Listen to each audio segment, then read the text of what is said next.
Warning, the following video contains disturbing material that may be inappropriate for younger viewers. Parental discretion is advised. Hey, what's up everyone? Welcome back to my channel, and if you're new here, welcome to the month of October serial killer-thon. And on day 6, I give you Ed Kemper. Also again, YouTube won't monetize my videos because of the content, so I need your help in sharing and liking the video, but only if you like it, and if you don't, let me know in the comments below what I can do to make it better for you. And please guys, subscribe to my channel because only 2.2% of you are subscribed. Now, with that all being said, here's Ed Kemper. Roll that intro.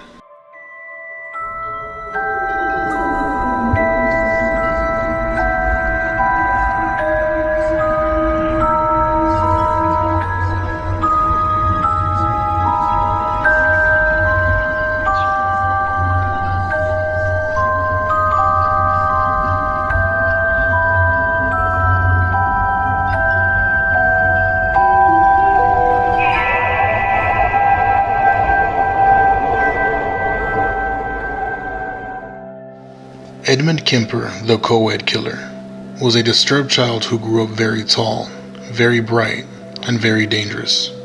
He earned his nickname by killing 6 young women, whom he picked up hitchhiking. There may have well been more victims, but Kemper very carefully avoided leaving any clues. However, he eventually lost all sense of caution when his killing rage turned on his own mother. This time, there was only one obvious suspect. Edmund Kemper was born in Burbank, California on December 18, 1948, one of a cluster of serial killer baby boomers. Something else he had in common with other serial killers was a troubled childhood. His father, known as E.E., was a Second World War hero and gun collector. His mother was named Carnell. The couple split up when Ed was 9, and his mother took him, along with his sister, to live in Helena, Montana. Ed reacted badly to the breakup and began to manifest some warning signs of serious disturbance. He killed the family cat and buried it alive in the backyard, and then dug it up and cut its head off and mounted it on a stick, keeping it in his room as a trophy. He also took to mutilating his sister's dolls. Once he confessed to his sister that he had a crush on a female teacher. Jokingly, his sister asked him why did he not kiss her if he liked her. Edmund answered in all seriousness, "If I did that, I would have to kill her first." It wasn't just Edmund's behavior that was disturbing. His size was a problem as well. Both his parents were very tall, and as he reached his teens, Edmund became far taller than his peers. Although, despite his size, he was also unusually afraid of being bullied. His relationship with his mother deteriorated until she could take it no longer, branding him as a real weirdo. She sent him to live with his father. His father could not handle him either, and in turn sent him, at age 15, to live with his paternal grandparents on their California farm. This arrangement worked tolerably well for a while. Country living at least provided Edmund with plenty of opportunities to shoot animals and birds. But on August 27, 1964, Kemper moved from animals to humans. He shot his grandmother and then his grandfather dead. Kemper was promptly arrested, and when he explained his actions by saying, "I just wondered how it'd feel to shoot my grandma," he was judged as mentally ill and was placed in a secure mental hospital. 5 years later, in 1969, Kemper, who was now 6 foot 9 inches tall and weighing 300 pounds, managed to persuade doctors that he would reform his character, and he was paroled to his mother's care. This was, to put it mildly, a mistake. His mother Carnell had relocated to Santa Cruz, a college town in San Francisco Bay Area. For the next 2 years, Kemper bided his time. He applied to join the police, but was turned down on the grounds of him being too tall. Undeterred, he became a regular drinker at the police bar called the Jury Room, where he befriended numerous detectives. He also worked odd jobs and bought himself a car, similar to those used by police as undercover vehicles. He started using the car to pick up young female hitchhikers, gradually getting the hang of learning to put them at ease.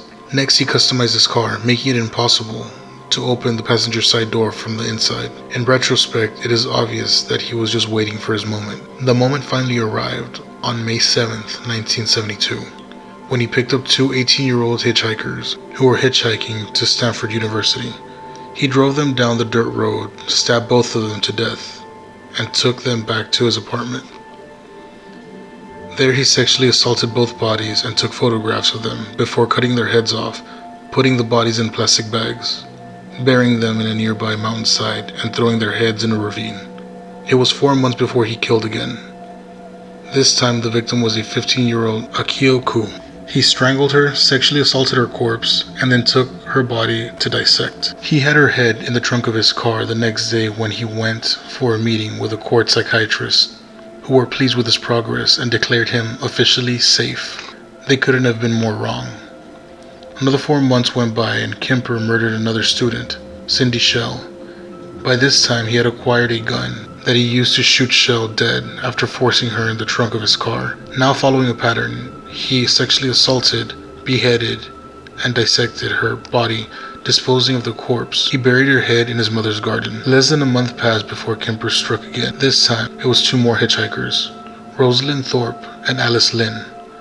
They hardly had time to get into the car before he shot both dead. He put both bodies in the trunk and left them there while he went to have dinner with his mother, returning to the car afterwards to decapitate them. Then, taking Lynn's headless corpse inside to sexually assault it. Kemper's madness was now a long way out of control. At this point, he apparently contemplated trying to murder everyone in his block. Instead, though, he decided to stay closer to home.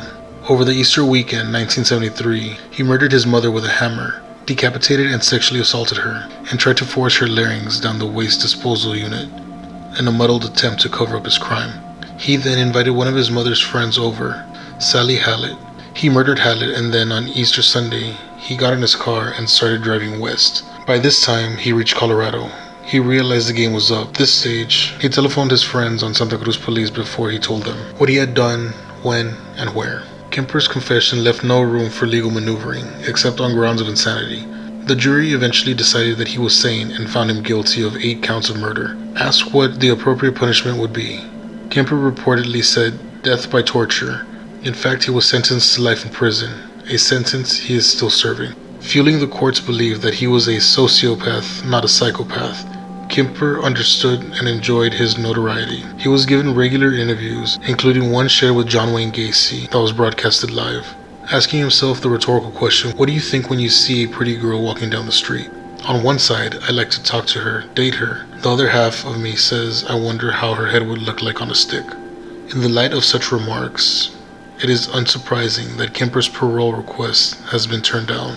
Unfortunately, that's all the time we have for today, guys. Hopefully you enjoyed the video, and don't forget to subscribe and comment on who you think the next serial killer is going to be. You can follow me or reach out to me on Twitter. I also have a Twitch channel that I play games sometimes. Both of them have a link in the description down below. Until next time, guys. Sweet dreams.